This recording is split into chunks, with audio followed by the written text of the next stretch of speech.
If you've seen the video my friend and I made about Pat Robertson, then you know we like to bust on the guy. You should have seen that 80-year-old asshole. That when I make fun of Pat Robertson, I may do it lightheartedly and I may talk about the fact that he compares bestiality to homosexuality, or that he has thinly veiled racism in some of his comments, or that he says hilarious things like some karate masters inhale demons to get the strength to break boards. All of those things are very funny. All of those things make him look ridiculous, as well as the people that follow him look ridiculous. But those aren't the things that make him evil.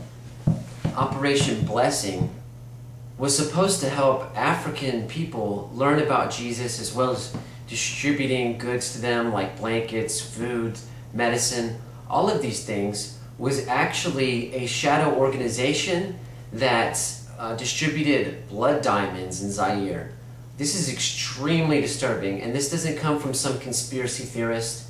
The Washington Post, as well as other papers, covered this. Pilots that worked for Operation Blessing apparently were the ones who broke the story about their routes that they were developing in the blood diamond trade. And being that Pat Robertson has done this many other times with Freeman Gold Limited, dealing with a ruthless dictator in Charles Taylor, who is an escaped felon, escaped from Plymouth County in Massachusetts, fled to Libya where he trained with rebels, and eventually overthrew the Liberian government, killing and displacing over 3 million people. And that Pat Robertson knew about this, chose to do business with this man, and then wrote a letter eviscerating Colin Powell because he would impose U.S. sanctions against this country, even though it was clearly stated that these sanctions were imposed because they were dealing with Al-Qaeda terrorists, giving them refuge in Liberia. Some of the people on our terrorist watch list were actually caught in Liberia while Charles Taylor was the president, while Pat Robertson had $8 million invested in the country.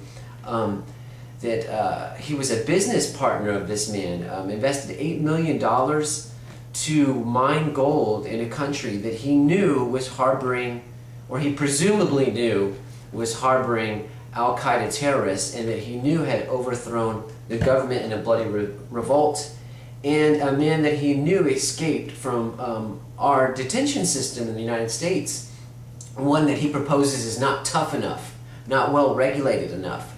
So you're going to fix that by dealing with people that escape from the system.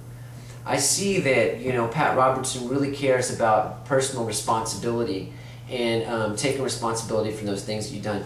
Now, there are also allegations. Pat Robertson eventually stepped down from a company where he was accused of making the black employees eat in a separate cafeteria and used the back door to enter and leave work.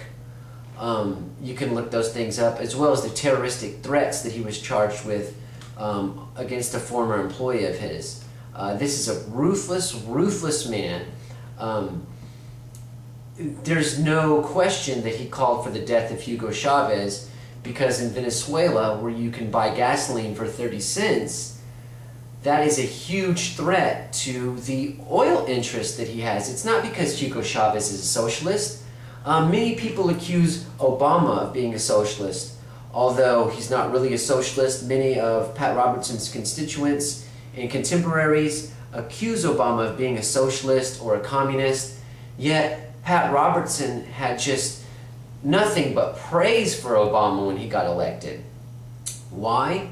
Because he must have felt that Obama was going to protect his oil interest and that Hugo Chavez was a threat to his oil interest. He cares nothing about socialism. He cares nothing about communism. He cares nothing about fascism. This is a man that cares about money.